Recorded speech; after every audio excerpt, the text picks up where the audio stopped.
नमस्कार, मैं हूं दीपाली राणा। आप देख रहे हैं योर मनी और योर मनी में हम आपके तमाम इन्वेस्टमेंट क्वेरीज को एड्रेस करने की कोशिश करते हैं। आपके पोर्टफोलियो को बेहतर बनाने की कोशिश होती है। कोई भी सवाल आपके पास हो, आपके पोर्टफोलियो रिलेटेड, गोल रिलेटेड या फिर आपकी प्लानिंग रिलेटेड, तो योर मनी में आकर आप अपने पोर्टफोलियो पर एक्सपर्ट एडवाइस ले सकते हैं। कैसे कर सकते हैं पार्टिसिपेट?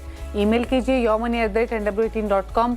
व्हाट्सएप नंबर है 7045220000। फेसबुक और एक्स पर जाएंगे तो ये शो लाइव भी देख सकते हैं, अपने क्वेश्चंस पोस्ट भी कर सकते हैं #आस्क योर मनी लिखकर। आज हमारे साथ है कंप्लीट सर्कल कैपिटल के पार्टनर और हेड वेस्ट जोन के विकासपुरी। विकास जी नमस्कार, स्वागत है आपका। क्वेरीज देंगे, उससे पहले आज बात करेंगे SIF की, यानी स्पेशलाइज्ड इन्वेस्टमेंट फंड। और ये एक ऐसी कैटेगरी है जिसे हाल ही में सेबी ने अप्रूवल दिया है और इसके बाद कुछ ऑप्शंस ऑलरेडी मार्केट में आए भी हैं। SBI ने लॉन्च किया है और भी एक दो फंड हाउसेस की तरफ से हमने ये आते हुए देखे हैं। बट ये एग्जैक्टली कौन सी कैटेगरी होती है? अगर इसे स्पेशलाइज्ड इन्वेस्टमेंट फंड का नाम दिया जा रहा है तो क्या कॉम्पोजिशन इस कैटेगरी का रहेगा या किस तरीके की परफॉर्मेंस एक्सपेक्ट करें? ढेर सारे सवाल इन्वेस्टर्स के मन में, और मोस्ट इंपॉर्टेंट सवाल, करंट मार्केट कंडीशन में इस तरीके के फंड पोर्टफोलियो में रखना सही है या फिर नहीं? बताइए। धन्यवाद दीपाली जी अपने शो में बुलाने के लिए। देखिए दीपाली, जब डेटा हम देख रहे थे और स्पेशली सेबी ने जब डेटा देखा कि 2022, 23, 24 और इवन 25 में रिटेल निवेशक जब ऑप्शन स्ट्रैटेजीज में अपना निवेश कर रहे थे तो 90% से ऊपर जो निवेशक थे वो पैसा लूज कर रहे थे। क्वांटम भी अगर आप देखें 2022 से 24 तक 1,80,000 करोड़ और इनफैक्ट 2025 में भी 70-75 हजार करोड़ के आसपास जो है रिटेल निवेशकों ने अपना पैसा लूज किया। सो एक चीज जाहिर हो गई कि निवेशकों का इसमें इंटरेस्ट तो बहुत है बट एक्सपर्टीज नहीं है, और सेबी चाहते थे कि कुछ इस तरीके से प्रोडक्ट को क्रिएट किया जाए कि जो निवेशक इन स्ट्रेटजीज में निवेश करना चाहते हैं उनको एक एक्सपर्ट प्लेटफॉर्म दिया जाए। और म्यूचुअल फंड प्लेटफॉर्म के रूट से ये SIF कैटेगरी जो है वो स्पेशलाइज्ड इन्वेस्टमेंट फंड जो है लॉन्च हुआ। फरवरी में अप्रूवल आया था और आपने सही बताया कि अप्रैल के बाद में जब कुछ फंड हाउसेज ने इसको लॉन्च किया, जैसे SBI और ईडलवाइज का भी जो है वो SIF इस समय जारी है। इसमें बेसिकली दीपाली जी क्या किया कि एक आप समझ लीजिए, अगर लेमैन लैंग्वेज में समझना हो कि अगर हमें कोई म्यूचुअल फंड ले लें, इक्विटी का म्यूचुअल फंड ले लें या डेट का म्यूचुअल फंड ले लें, हाइब्रिड का म्यूचुअल फंड ले लें, और उसमें अगर हम ऑप्शन स्ट्रैटेजीज को जोड़ लें तो वो कहीं ना कहीं SIF जो है वो प्रोडक्ट इवॉल्व होके आता है। तो बेसिक फ्रेमवर्क ये है कि मान लीजिए इसमें 3 स्ट्रैटेजीज हैं, जैसे इक्विटी का लॉन्ग शॉट, हाइब्रिड का लॉन्ग शॉट या डेट का लॉन्ग शॉट।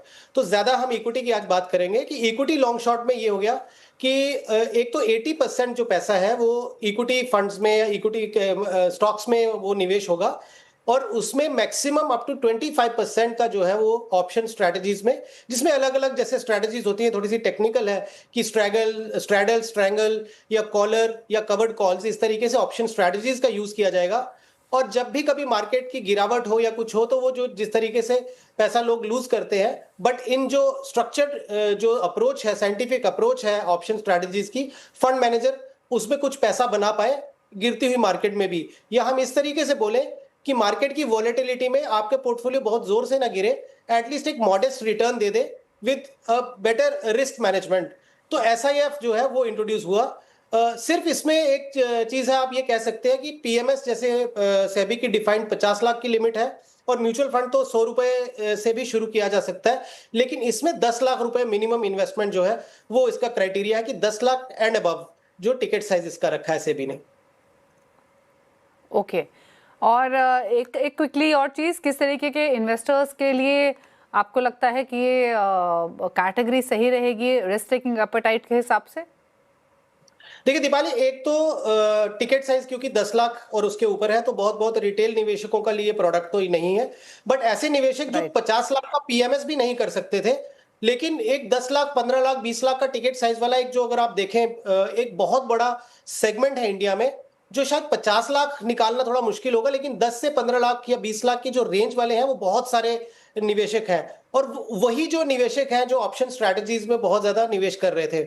तो ये जो निवेशक जो चाहते हैं कि हमें ऑप्शन स्ट्रैटेजीज में निवेश करना है बट खुद की उतनी एक्सपर्टीज नहीं है, वो निवेशक इसमें आ सकते हैं। और दूसरा एक और चीज है इसमें दीपाली की, ये केवल रिटर्न के पॉइंट ऑफ व्यू से नहीं है, कि ऐसा नहीं है कि ये प्रोडक्ट आपको कोई सुपर नॉर्मल रिटर्न दे देगा।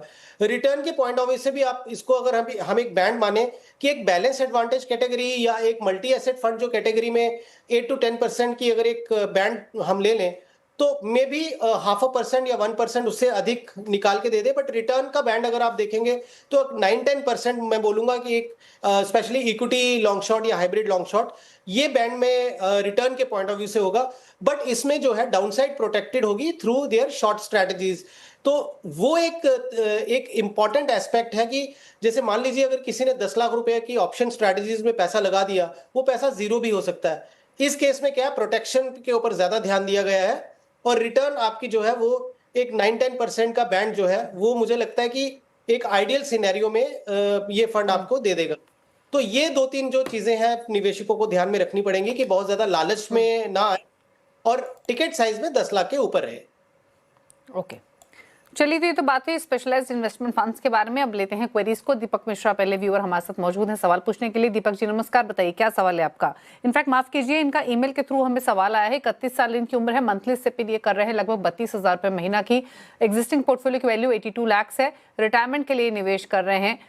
2-3 सवाल है इनके। पहला तो ये कि टैक्स हार्वेस्टिंग के कंपाउंडिंग इफेक्ट क्या होते हैं वो बताइए, प्लस जो एग्जिस्टिंग पोर्टफोलियो उस पर भी राय लेना चाहते हैं। कौन से फंड्स हैं? UTI Nifty 50 index fund 5,000 per month, SBI Nifty next 50 14,000 per month, Nippon India का निफ्टी 500 7,000, कैनरा बैंक का स्मॉल कैप 6,000। छोटा पोर्टफोलियो, कॉम्पैक्ट पोर्टफोलियो, बताइए क्या सजेशंस।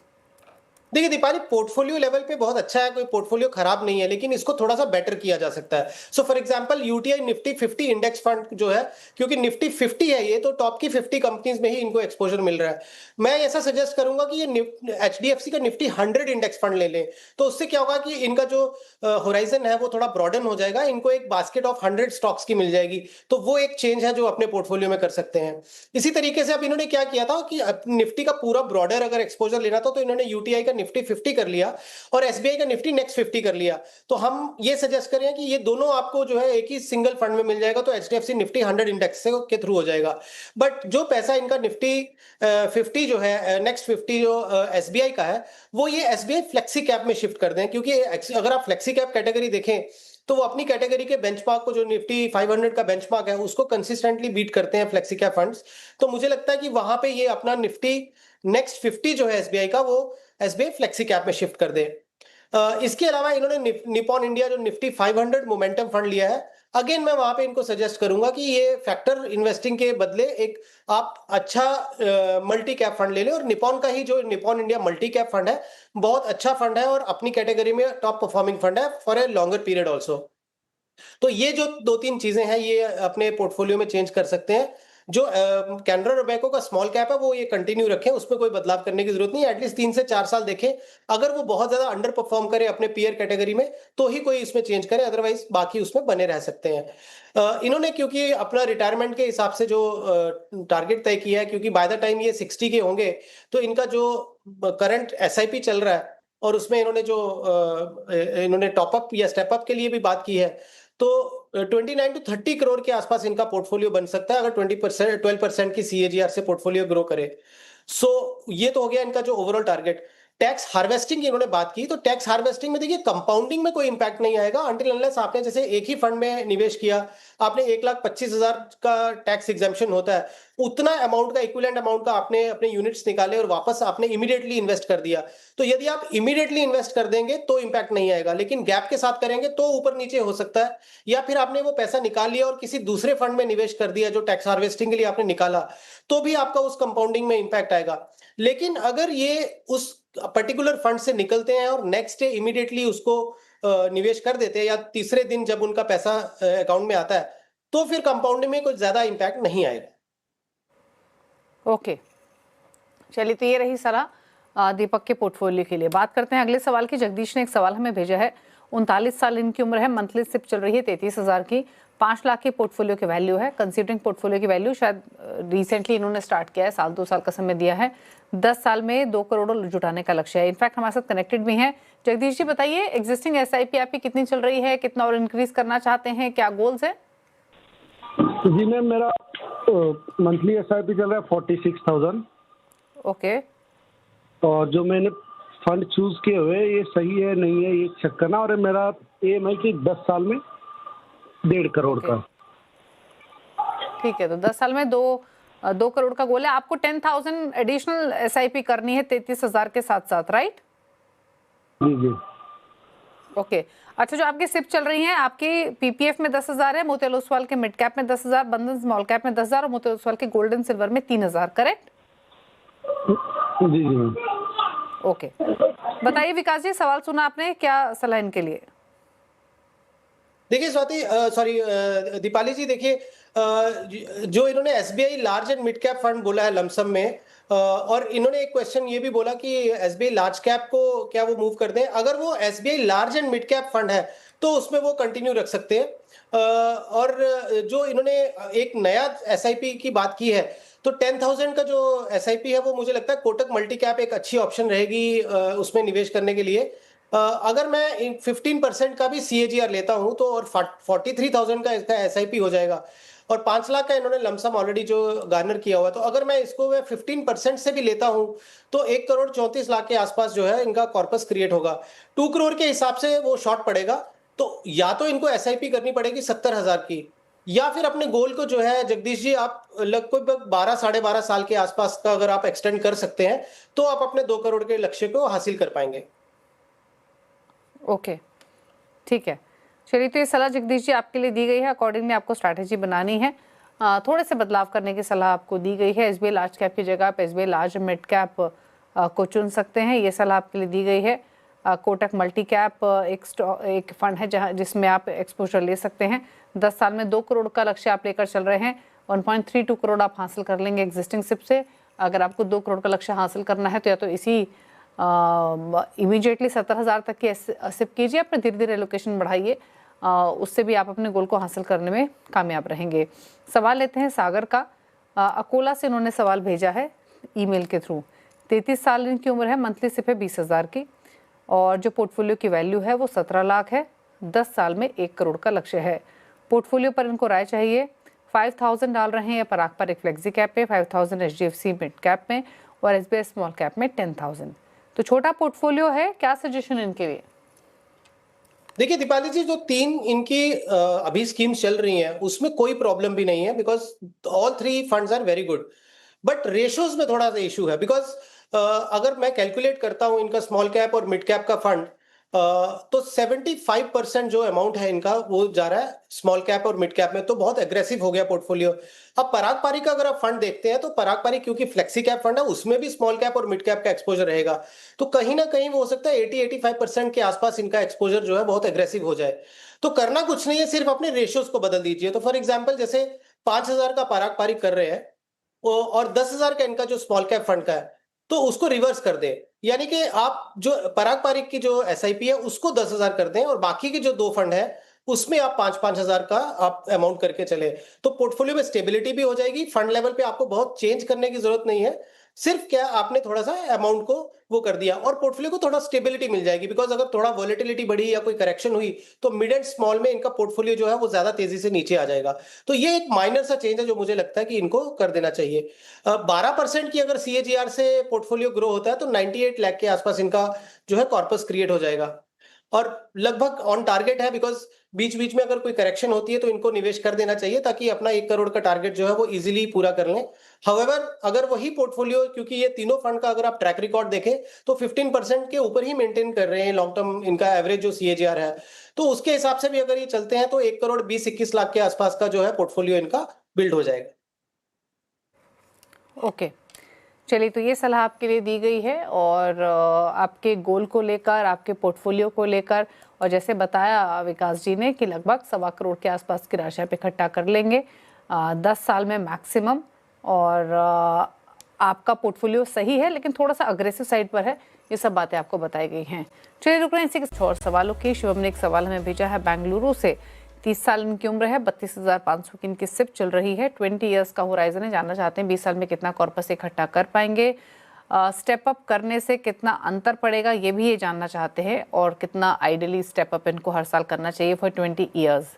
एग्जिस्टिंग पोर्टफोलियो कितना है? Parag Parikh flexi cap 5,000, SBI contra 5,000, Kotak multi cap 5,000, similar amount है Nippon multi cap में, Bandhan small cap 2,500 डाल रहे हैं आईसीआईसीआई के थीमेटिक एडवांटेज में, और 5,000 मोतीलाल ओसवाल के मिड कैप में। बताइए क्या सजेशंस? अब इनसे बातचीत हो पाती तो थोड़ी क्लैरिटी मिलती कि कितना कॉर्पस ऑलरेडी इनका इकट्ठा हुआ है या फिर इन्होंने नई सिप शुरू की है। बट कंसीडरिंग कि शायद अभी इन्होंने पोर्टफोलियो बनाया है, तो क्या सलाह विकास जी? देखिए दीपाली जी, पोर्टफोलियो लेवल पे बहुत ही परफेक्ट पोर्टफोलियो लगा मुझे। इन्होंने बहुत ही अच्छे तरीके से जो है हर एक स्ट्रैटेजी अपने पोर्टफोलियो में ली है। और अगर कोई टैक्टिकल प्ले इनको लेना था तो इन्होंने आईसीआईसीआई प्रू के थीमेटिक एडवांटेज फंड से ले लिया, तो वो भी एक बहुत अच्छा फंड है जहां पे इनको मल्टी स्ट्रैटेजी, मतलब मान लीजिए कोई फार्मा का थीम है या बैंकिंग का थीम है या इंफ्रास्ट्रक्चर का थीम है, तो फंड मैनेजर अपने हिसाब से वो देख लेते हैं कि कौन से सेक्टर्स में या कौन से थीमेटिक फंड्स में जो है पोटेंशियल है, तो उस हिसाब से फंड मैनेजर वो फंड ऑफ फंड इसको चलाते हैं। तो बहुत ही अच्छे तरीके से पोर्टफोलियो बनाया है। तो फर्स्ट ऑफ ऑल इनको पोर्टफोलियो में मैं यही सजेस्ट करूंगा कि और ज्यादा आप फंड्स मत ऐड करिएगा। तो ये इनके डोंट्स हो गए। और डूज ये हो गए कि आप अपने पोर्टफोलियो में और ज्यादा सिप को बढ़ाएं। और आपने क्योंकि इसमें बोला ही है शिवम कि मैं 5% के या जो भी हम सजेस्ट करते हैं अगर स्टेप अप करता हूं तो क्या मेरा उसमें कॉर्पस बनेगा। फंड्स लेवल पे अगर मुझे कोई एक सिर्फ चेंज लगती है तो वो ये है कि क्योंकि आपके पास 2 मल्टी कैप स्ट्रैटेजीज हैं, तो बेटर यही होगा कि कोटक वाला मल्टी कैप में आपने जितना निवेश किया उसमें बने रहें। आप कोटक फ्लेक्सी कैप जो है वो स्टार्ट कर लें, और बाद में जब आपका एग्जिट लोड फ्री हो जाए और 1,25,000 के अंदर अंदर अगर आपका कैपिटल गेन है तो कोटक फ्लेक्सी कैप में उसको मूव कर दीजिएगा। सो केवल एक ही चेंज है जो फंड लेवल पे मुझे लगता है आपको करनी चाहिए। अदर देन दैट, अगर 12% की सीएजीआर से मैं आपका पोर्टफोलियो लेता हूं और 32,500 का सिप है आपका, तो आपको लगभग 3 करोड़ के आसपास कॉर्पस क्रिएट होगा अगर 12% से बढ़ा। सेम अगर 15% से ग्रो करता है तो लगभग 4 करोड़ 30 लाख के आसपास आपका पोर्टफोलियो बिल्ड हो जाएगा। नो सिनेरियो 2 कि आपने 12% के सीएजीआर से पोर्टफोलियो ग्रो हो रहा है और आपने बीच में 5% का स्टेप अप करना शुरू कर दिया, तो 5% के स्टेप अप से आपका 12% से यदि ग्रो होता है तो 4 करोड़ 14 लाख के आसपास आपका कॉर्पस हो जाएगा। और यही अगर आपका 5% स्टेप अप करते हैं और 15% की सीएजीआर से पोर्टफोलियो ग्रो करता है तो 5 करोड़ 77 लाख के आसपास आपका जो है कॉर्पस क्रिएट हो जाएगा। तो सिर्फ आप इस चीज का ये ध्यान रखिएगा कि इसमें हमने जो कैलकुलेशंस दी है उसमें कोई विड्रॉल्स हमने नहीं फैक्टर इन किए कि आपने जितना निवेश किया है वो उसमें निवेश होते जा रहा है और उसी का ही कंपाउंडिंग इफेक्ट जो है वो आपको मिल रहा है इसमें। ओके अच्छा, एक चीज और, अगर ये स्टेप अप भी करते हैं इन फ्यूचर, एसआईपी अमाउंट बढ़ाते हैं, तो इन्हीं फंड्स में ही बढ़ाना है या कोई नई कैटेगरी भी ऐड कर सकते हैं? जी दीपाली जी, क्योंकि इनके फंड्स की सिलेक्शन बहुत अच्छी लगी मुझे, तो मुझे कोई एक रीजन नहीं लग रहा कि क्यों इनको और कोई स्मॉल कैप या और कोई फ्लेक्सी कैप या मल्टी कैप ऐड करना चाहिए। तो आई थिंक इन्होंने कॉन्ट्रा थीम भी लिया है, फ्लेक्सी कैप भी लिया है, मल्टी कैप भी थीम लिया हुआ है इन्होंने, और स्मॉल कैप थीम भी है। फिर ऊपर से थीम को प्ले करने के लिए, टैक्टिकल बेट्स के लिए इन्होंने थीमेटिक एडवांटेज भी लिया हुआ है। तो मुझे लगता है बहुत ही कंप्लीट पोर्टफोलियो है। इन्हीं एग्जिस्टिंग स्कीम्स में ही आप स्टेप अप करें तो ज्यादा बेटर रहेगा। ओके ठीक है, चलिए, तो ये सलाह आपके लिए दी गई है आपके पोर्टफोलियो को लेकर। चलिए अगला सवाल लेते हैं। और ये जो दर्शक, इन्होंने हमें ईमेल के थ्रू सवाल भेजा है, नाम इन्होंने मेंशन नहीं किया है, लेकिन इन्होंने इतना ज़रूर कहा है कि रिटायर्ड आर्मी ऑफिसर हैं और इनको रिटायरमेंट पर 40 लाख रुपए मिले हैं। 35,000 का मंथली रिटर्न के लिए निवेश करना चाहते हैं सिस्टमैटिक विड्रॉल प्लान के थ्रू। म्यूचुअल फंड लें, मतलब सिस्टमैटिक विड्रॉल प्लान के थ्रू ये म्यूचुअल फंड में पैसा लगाएं ताकि विड्रॉ कर सकें, या फिर इस पैसे को रियल एस्टेट में लगा दें। अब इनके लोकेशन नहीं मालूम है और डिटेल्स नहीं मालूम है, तो थोड़ा सा डिफिकल्ट है, बट स्टिल 40 लाख अगर 35,000 के मंथली इनकम चाहिए तो कहाँ लगाना सही रहेगा, कितना वायबल ये है, बताइए। देखिए दीपाली जी, अगर इन्होंने 40 लाख का बोला है कि वो ये निवेश करना चाहते हैं, रियल एस्टेट में घर लेना चाहते हैं अगर, तो ऑब्वियसली टियर 2 या टियर 3 सिटीज की बात चल रही होगी। अब आप ऑल ओवर इंडिया देखें दीपाली, 2-2.5% से लेके अगर बहुत हायर साइड पे भी चलेंगे तो 4% के ऊपर की रेंटल यील्ड नहीं है इंडिया में। तो यदि ये 40 लाख रुपए की कोई प्रॉपर्टी खरीद लेते हैं तो बहुत मुश्किल से इनको 10-12 हजार, या बहुत ज्यादा भी हुआ तो 13-14 हजार से ज्यादा इनको रेंटल नहीं आएगा, बिकॉज जिस तरीके से रेंटल यील्ड्स इंडिया में है। ऐसे केस में अगर हम सिनेरियो 2 लेते हैं कि ये 40 लाख का पोर्टफोलियो जो है म्यूचुअल फंड का बिल्ड कर देते हैं, जिसमें हम मान लीजिए बैलेंस एडवांटेज फंड्स हो गए, हाइब्रिड इक्विटी फंड्स हो गए, मल्टी एसेट फंड्स हो गए, इक्विटी सेविंग्स फंड हो गए, जो जनरली हम एक रिटायरमेंट पोर्टफोलियो के लिए या इनकम यील्डिंग पोर्टफोलियो के लिए बनाते हैं। अगर आप उसमें देखें दीपाली, ये बास्केट टिपिकली आपको 8 से 10% की जो है वो सीएजीआर से इजीली आपका बन सकता है इसमें ना। ऐसे केस में जहां पे आपका 2.5-3% का जो रेंटल यील्ड है उसके सामने अगर आप 8-10% का बना रहे हैं तो आपका एग्जैक्टली डबल हो रहा है। अब ऐसे केस में मैं ये मान के चलता हूं कि अगर इनका पोर्टफोलियो 10% का या 9% का भी ग्रो होता है, 6% का ये विड्रॉल लेने हैं। अगर ये 6% का विड्रॉल लेते हैं, सो दैट थोड़ा बफर रहे, मार्केट अगर ऊपर नीचे हो तो इनका पोर्टफोलियो डिप्लीट नहीं होना चाहिए, और यदि मार्केट अच्छा करती है तो एटलीस्ट पोर्टफोलियो भी इनका ग्रो करता रहे। ऐसे केस में अगर ये 6% का विड्रॉल लेते तो मंथली 20,000 पर मंथ इनको जो है विड्रॉल आ जाएगा। I think it will be a much better option rather than कि ये रियल एस्टेट खरीद लें। 20,000 रुपये हमने एक बहुत ही बेसिक फिगर लिया है। यदि दीपाली इसमें पोर्टफोलियो की यील्ड अच्छी होगी तो वो जो मंथली डिविडेंड इनको आएंगे वो 20 से ज्यादा भी आ सकते हैं, और लिक्विडिटी हमेशा मेंटेन रहेगी। तो ये मुझे लगता है कि म्यूचुअल फंड रूट पे जाएं, और जो हमने कुछ कैटेगरीज बोली, ये कैटेगरीज में अगर अपनी बास्केट क्रिएट करते हैं वो एक बेहतर विकल्प होगा rather than going for a real estate. Okay, चलिए, तो ये सलाह आपको दी गई है आपके प्लानिंग के लिए। आपको सिस्टमैटिक विड्रॉल प्लान के थ्रू फंड्स भी रेकमेंड किए गए हैं। कितनी मंथली इनकम आप जनरेट कर सकते हैं उसके बारे में भी आपको जानकारी थी, लेकिन इन फंड्स को आप लिख लीजिए। इसमें ICICI प्रू, BAF, Tata equity hybrid, WhiteOak multi asset और DSP इक्विटी सेविंग्स फंड है जिनके थ्रू आप आगे बढ़ सकते हैं। क्विकली विकास जी, आपके टॉप 4 फंड्स। सो दीपाली जी, आज की तारीख में अगर कोई नया निवेश करना चाहते हैं या पोर्टफोलियो को थोड़ा सा स्टेबिलिटी देना चाहते हैं तो HDFC निफ्टी का टॉप 100 इंडेक्स फंड, जो कि आपको टॉप की 100 कंपनी का एक्सपोजर दे देगा, वो एक पोर्टफोलियो में शामिल करें। कोटक का मल्टी कैप शामिल करें। टाटा इंडिया कंज्यूमर फंड, क्योंकि कंजम्पशन का थीम हमें लगता है कि अगले आने वाले कुछ सालों में अच्छा प्ले आउट होगा, तो टाटा इंडिया कंज्यूमर फंड और फ्रैंकलिन इंडिया का फ्लेक्सी कैप फंड, ये 4 फंड्स जो है हमें लगता है कि ये बहुत ही अच्छी स्टेबिलिटी दे देंगे पोर्टफोलियो को, बहुत कम रिस्क लेके। और सबसे अच्छी चीज ये होगी, इस पूरे पोर्टफोलियो में आपको लार्ज कैप, मिड कैप और स्मॉल कैप हर तरह के मार्केट कैपिटलाइजेशन का भी बहुत डिसेंट एक्सपोजर होगा। ओके, तो HDFC Nifty 100 index fund, Kotak multi cap, Tata India consumer fund, Franklin India flexi cap, ये चॉइसेस है विकास जी की तरफ से, जिनके साथ मिलाकर आप पोर्टफोलियो क्रिएट कर सकते हैं।